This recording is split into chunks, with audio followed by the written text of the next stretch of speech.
Happy Friday. Welcome into the Dean Korp podcast. I'm Korp. I'm Dean.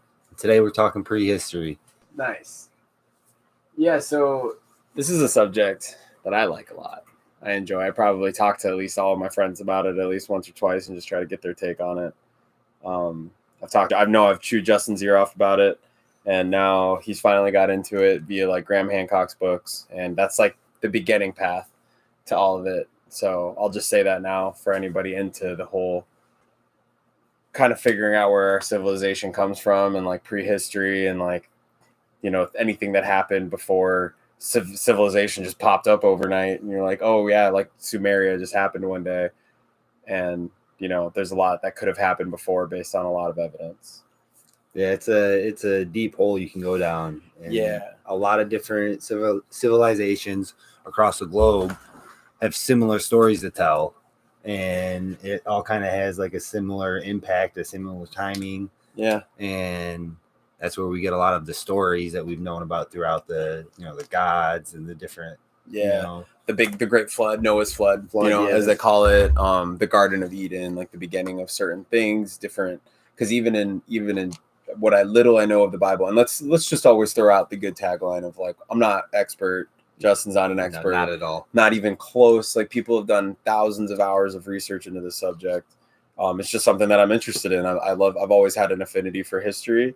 And when you start telling me that like a massive chunk of our history predating 6,000 BC, and I'm not going to refute any history that's been documented well and written down 6,000 BC to now, like, you know, there's probably a lot less interpretation for that. But like when you start going back before that, like there's so much like mystery behind it and like all these different civilizations that have pointed to, you know, massive catastrophes and like, terrible cataclysmic events. Cataclysm is probably one of the big words I'll use a lot, along with like prehistory. And prehistory, just when I say it, refers to like pre-Sumerian first culture, you know, like Sumeria was the first culture, first like metropolitan area and like big dynasties and, you know, kingship and things like that we look to say, oh, that was the dawn of civilization. Like it's kind of apparent after a lot of reading into what these researchers and people have done and like journalists like Graham Hancock has done,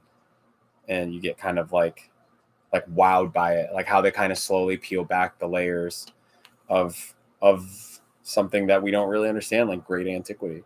Yeah, it's like following the clues. You start with you're looking at these maps and you're like, okay, well, if these maps are from this timeline, how come? Mm-hmm. How do they get there? I believe it's called a chronographer.